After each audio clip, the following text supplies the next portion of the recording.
नमस्कार दोस्तों, स्वागत करता हूं एक बार फिर से आपके अपने YouTube चैनल पर जिसका नाम है टारगेट करियर। उम्मीद करता हूं आप सभी मस्त होंगे और अपनी स्टडी को प्रॉपर तरीके से कंप्लीट करते जा रहे होंगे। जो भी भाई बहन हमारे YouTube चैनल पर पहली बार विजिट कर रहे हो तो चैनल को सब्सक्राइब करना ना भूलें, अपने दोस्तों के साथ शेयर करना ना भूलें और बेल आइकन को प्रेस कर दें ताकि आगे आने वाली वीडियोस आप तक जल्द से जल्द पहुंच सकें। उम्मीद करता हूं ये वीडियो आपको अच्छा लगेगा और अगर वीडियो अच्छा लगता है तो वीडियो को लाइक भी कर दीजिएगा। और जैसा कि आप सभी को पता है, आज है 30 मार्च और कल के करंट अफेयर्स आपको प्रोवाइड नहीं हो पाए थे, तो ये मैं डेली आपको प्रोवाइड करने की कोशिश करता हूं, बट किसी दिन अगर रह जाता है तो आपको अगले दिन 2 दिनों की करंट अफेयर्स की वीडियो आपको प्रोवाइड कर दी जाती है। आज 29 और 30 मार्च के करंट अफेयर्स के क्वेश्चंस जो भी होंगे वो इस वीडियो में डिस्कस किए जाएंगे।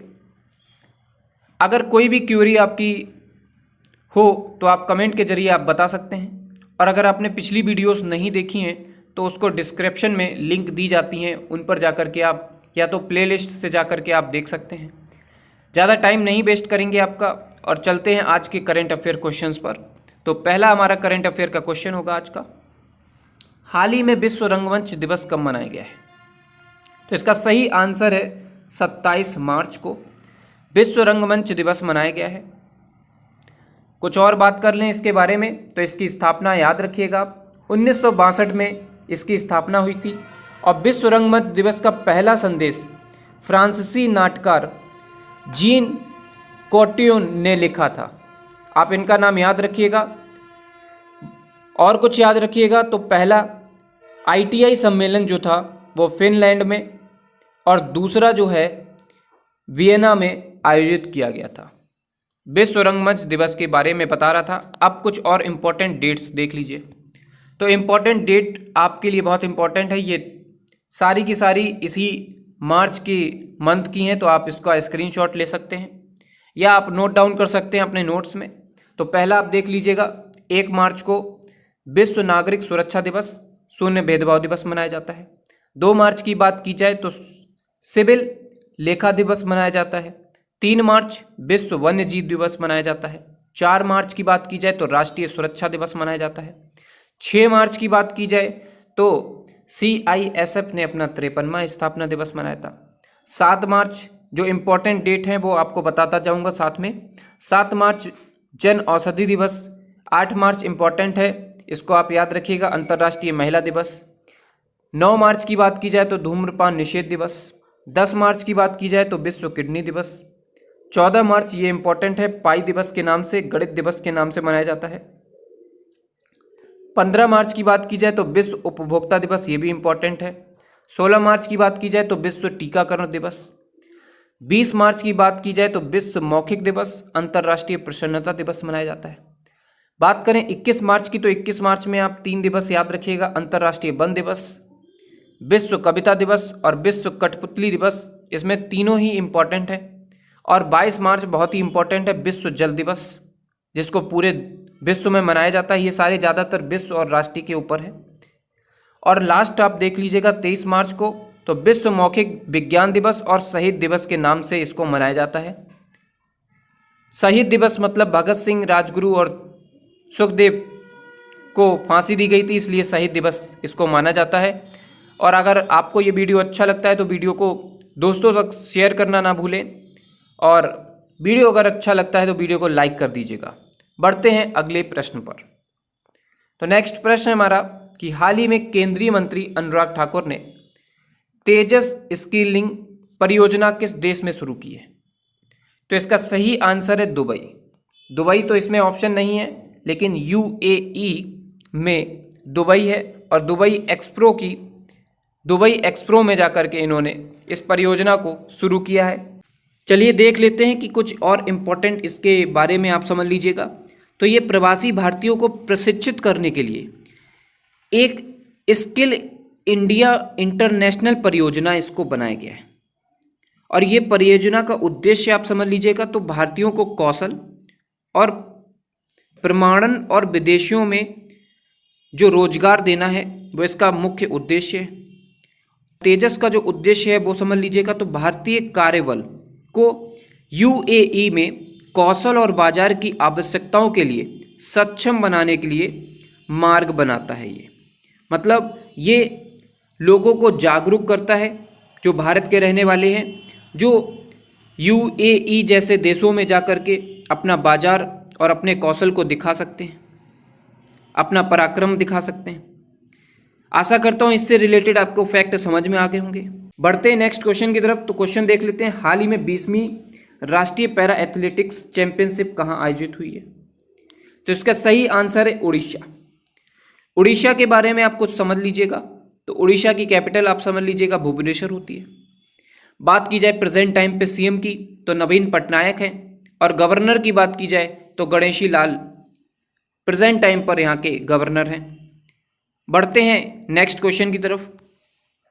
हाल ही में रक्षा मंत्रालय ने कितने जहाज़ों के निर्माण के लिए जीएसएल के साथ 473 करोड़ रुपए का अनुबंधन किया है?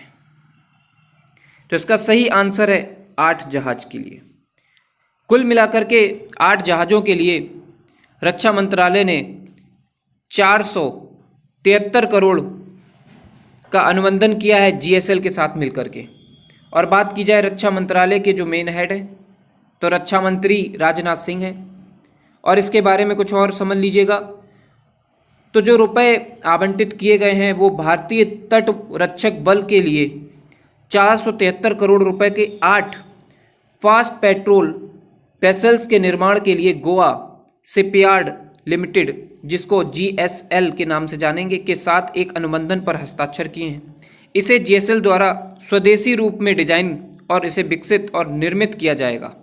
ये 8 उच्च गति वाले वेसल्स उथले पानी में भी अपनी क्षमता के साथ भारत के तट पर तैनात करे जाएंगे।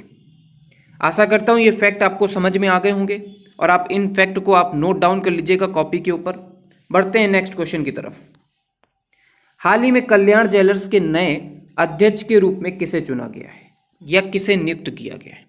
तो इसका सही आंसर है विनोद रॉय।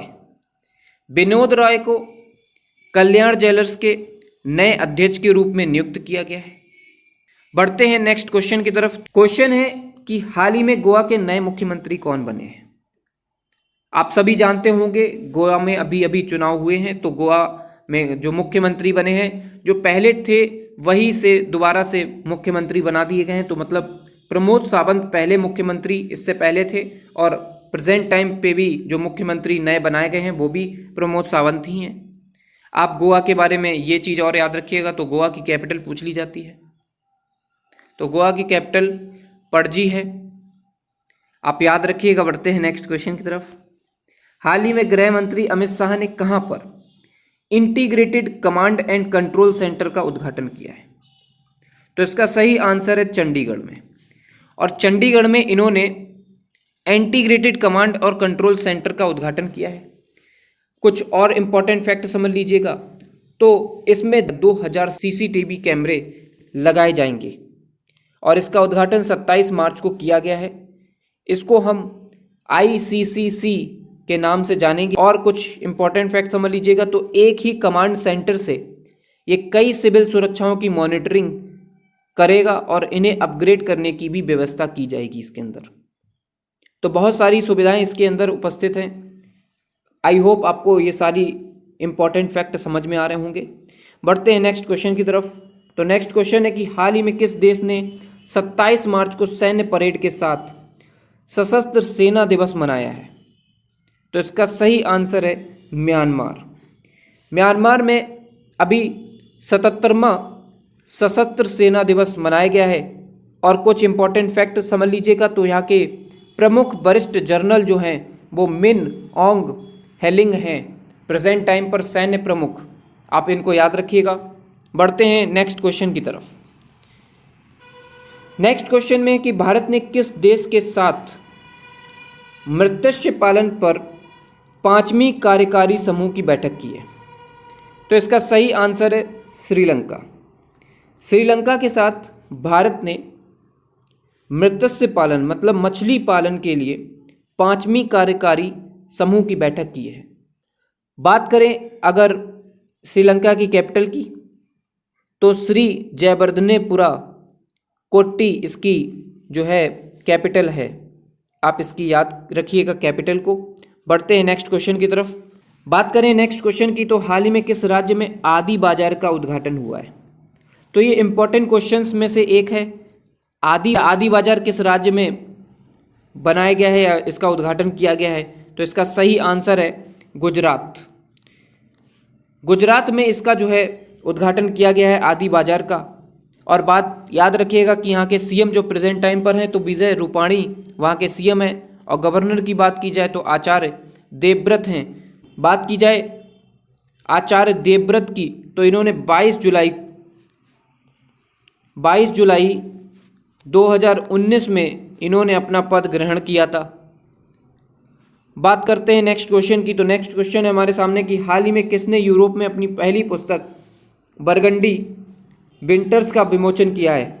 तो इसका सही आंसर है प्रलय पाटिल।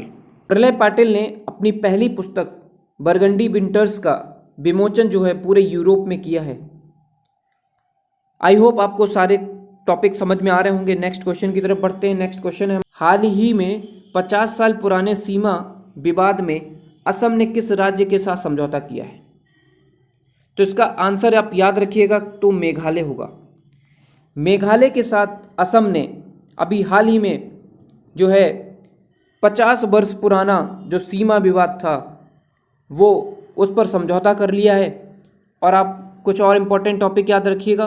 तो सीएम की बात की जाए, कर्नोड संगमा यहाँ के सीएम हैं। और राज्यपाल की बात की जाए तो सत्यपाल मलिक प्रेजेंट टाइम पर यहाँ पे राज्यपाल बने हुए हैं। पढ़ते हैं नेक्स्ट क्वेश्चन की तरफ। तो नेक्स्ट क्वेश्चन है कि हाल ही में सापुरजी पल्लोरजी रियल एस्टेट ने कहाँ पर स्कायरा का उद्घाटन किया है या शुभारंभ किया है? तो इसका सही आंसर है ठाणे। ठाणे कहाँ पर आता है? ठाणे है मुंबई में, और मुंबई कहाँ पर है? महाराष्ट्र में है। तो महाराष्ट्र की कैपिटल आप याद रखिएगा मुंबई। और बात करें महाराष्ट्र के सीएम की, तो महाराष्ट्र के सीएम जो हैं वो उद्धव ठाकरे हैं। और बात कर लीजिए कि अगर गवर्नर की पूछ ली जाए तो भगत सिंह कोश्यारी यहाँ के प्रेजेंट टाइम पर गवर्नर हैं। नेक्स्ट क्वेश्चन की तरफ बढ़ते हैं, और उससे पहले आप कुछ इंपॉर्टेंट फैक्ट समझ लीजिएगा इससे रिलेटेड, महाराष्ट्र से रिलेटेड कुछ इंपॉर्टेंट फैक्ट हैं। महाराष्ट्र की पुलिस के साथ भारतीय सेना ने सुरक्षा कवच 2 अभ्यास आयोजित किया है। पुणे में छत्रपति शिवाजी महाराज की प्रतिमा का अनावरण किया गया है। पुणे स्टेडियम का नाम नीरज चोपड़ा के नाम पर रखा गया है। और भारत का पहला कृषि निर्यात सुविधा केंद्र पुणे में बनाया गया है। महाशरद मंच विकलांग व्यक्तियों के लिए बनाया गया है। और RIL ने भारत का सबसे बड़ा व्यापार और सांस्कृतिक केंद्र मुंबई में खोला है। बात करें तो संजय गांधी, गुगुमल और नवेगांव ये सारे नेशनल पार्क महाराष्ट्र के अंदर मौजूद हैं। बात करते हैं नेक्स्ट क्वेश्चन की। तो नेक्स्ट क्वेश्चन है, हाल ही में वन फाइनेंस ने IPL की किस टीम के साथ अपना आधिकारिक प्रायोजक नियुक्त किया है या बनाया है? तो इसका सही आंसर है KKR। बढ़ते हैं नेक्स्ट क्वेश्चन की तरफ। आई होप आपको सारे क्वेश्चंस और सारे टॉपिक समझ में आ रहे होंगे और ये वीडियो अच्छा लग रहा होगा। वीडियो अगर अच्छा लग रहा है तो वीडियो को लाइक कर दीजिएगा, क्योंकि हमारी मेहनत बहुत लगती है इसमें, आपको सारे कॉन्सेप्ट याद कराने में, आपको सारे कॉन्सेप्ट देने में। तो आशा करता हूँ ये वीडियो आप अपने दोस्तों तक पहुँचा देंगे। और आप पहली बार विजिट कर रहे हैं तो चैनल को सब्सक्राइब करना नहीं भूलेंगे। बढ़ते हैं नेक्स्ट क्वेश्चन की तरफ। तो हाल ही में प्रीमियम हैंडबॉल लीग के नए कमिश्नर कौन नियुक्त किए गए हैं? तो इसका आंसर है, आप याद रखिएगा, राजीव खन्ना, नाम याद रखिएगा। और बढ़ते हैं नेक्स्ट क्वेश्चन की तरफ। आज का ये लास्ट क्वेश्चन होगा हमारी वीडियो का। हाल ही में तमिलनाडु में 3500 करोड़ रुपए का निवेश कौन सा देश करेगा? तो इसका सही आंसर है UAE। UAE 3500 करोड़ रुपए की लागत जो है वो एक समूह, मतलब UAE का एक समूह है, एक ग्रुप है, वो 3500 करोड़ रुपए तमिलनाडु में लगाएगा किसी काम के लिए, जिससे कुछ मॉल वगैरह खोले जाएंगे। आई होप ये सारे कॉन्सेप्ट आपको समझ में आ गए होंगे। आशा करता हूँ ये वीडियो आपको अच्छा लगा होगा। अगर आपने वीडियो को पूरा वॉच किया है तो इसके लिए धन्यवाद। मिलते हैं ऐसी अगली वीडियो में, तब तक के लिए बाय।